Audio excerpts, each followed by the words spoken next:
વિદ્યાર્થી મિત્રો, હું કશ્યપ રાજ્યગુરુ. આજે આપણે ધોરણ 12 સાયન્સના ભૌતિક વિજ્ઞાનના પ્રકરણ 1 વિદ્યુત ભારો અને વિદ્યુત ક્ષેત્ર આ પ્રકરણમાં આગળ અભ્યાસ કરશું. ગત બે વિડિયો લેક્ચરમાં આપણે વિદ્યુત ભાર એટલે શું, કોઈ પદાર્થ કઈ રીતે વિદ્યુત ભારિત થાય છે અને વિદ્યુત ભારની પરખ માટે જે સાધન વપરાય છે ઇલેક્ટ્રોસ્કોપ તેનો અભ્યાસ કર્યો. ત્યારબાદના નેક્સ્ટ ટોપિકમાં આપણે વાહકો અને અવાહકોનો અભ્યાસ કરવાના છીએ. બરોબર. તો જ્યારે ધાતુના સળિયાને હાથમાં પકડી, જ્યારે તમે જમીન સાથે સીધા સંપર્કમાં છો અને જ્યારે ધાતુના સળિયાને હાથમાં પકડી ઊન કે સુતરાઉ કાપડ સાથે ઘસવામાં આવે તો ધાતુનો સળિયો વિદ્યુત ભારિત થતો નથી. બરોબર. આની જગ્યાએ જો ધાતુના સળિયા પર કોઈ અવાહક હાથો ચડાવવામાં, પ્લાસ્ટિક કે લાકડાનો હાથો ચડાવી આ હાથાને પકડી જ્યારે ધાતુના સળિયાને ઊન કે સુતરાઉ કાપડ સાથે ઘસવામાં આવે તો ધાતુનો સળિયો વિદ્યુત ભારિત થાય છે. બરોબર. બીજું એક અવલોકન એવું હતું કે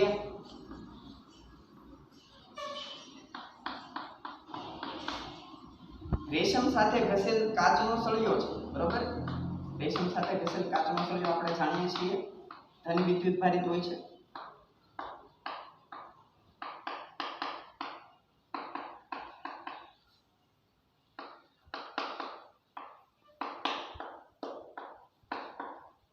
બરોબર. આ ધન વિદ્યુત ભારિત કાચના સળિયાને જ્યારે ધાતુના તાર વડે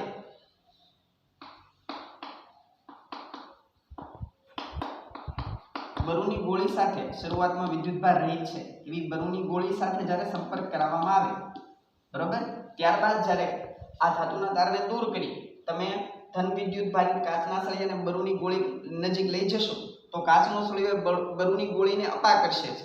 એનો અર્થ એવો કે સંપર્ક બાદ બરુની ગોળી ધન વિદ્યુત ભારિત થાય છે. બરોબર. પણ આની જગ્યાએ જો નાયલોન કે રબર બેન્ડ નો ઉપયોગ કરવામાં આવે ધાતુના તારની જગ્યાએ, શરૂઆતમાં બરુની ગોળી જ્યારે વિદ્યુત ભાર રહિત છે, કાચનો સળિયો ધન વિદ્યુત ભારિત છે, અને જ્યારે નાયલોન કે રબર બેન્ડ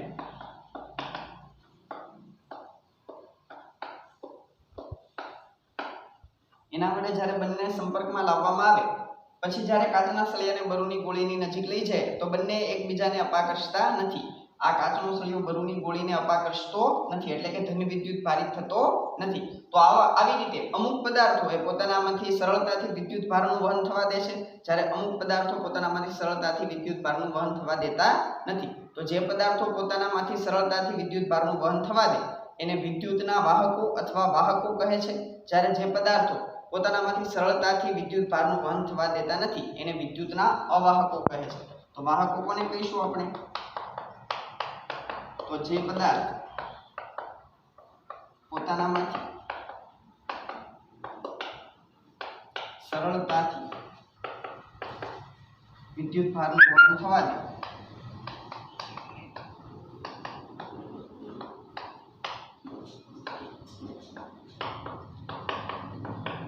તેને વિદ્યુતના વાહકો કહે છે.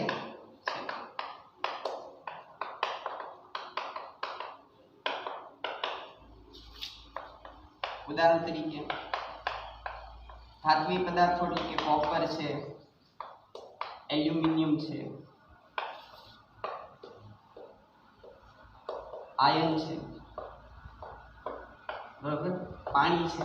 પાણી વિદ્યુતનું વાહક છે. શુદ્ધ, યાદ રાખજો, શુદ્ધ પાણી છે એ વિદ્યુતનું અવાહક હોય છે, પરંતુ જે પાણી આપણે વાપરીએ છીએ એમાં અમુક આયનો હોય છે જેને લીધે એ પાણી વિદ્યુતનું વાહક હોય છે.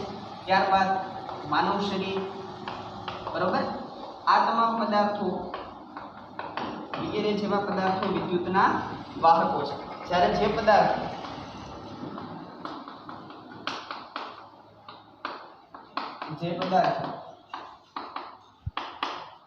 પોતાનામાંથી સહેલાઈથી વિદ્યુત ભાર વહન થવા દેતા નથી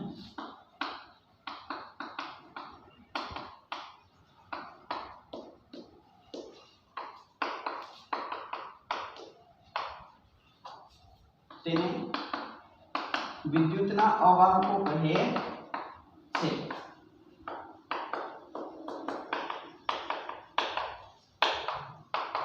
ઉદાહરણ તરીકે પ્લાસ્ટિક, લાકડું, નાયલોન, વગેરે વિદ્યુતના અવાહકો છે. બરાબર, મોટા ભાગના અધાત્વીય પદાર્થે વિદ્યુતના અવાહકો હોય છે.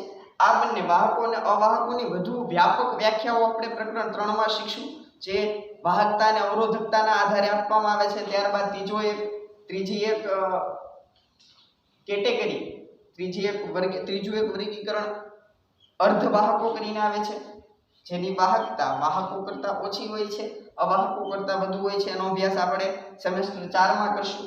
બરોબર, તો આ બંનેની વ્યાપક વ્યાખ્યાઓ ફરીવાર આપણે પ્રકરણ 3 માં શીખશું, જે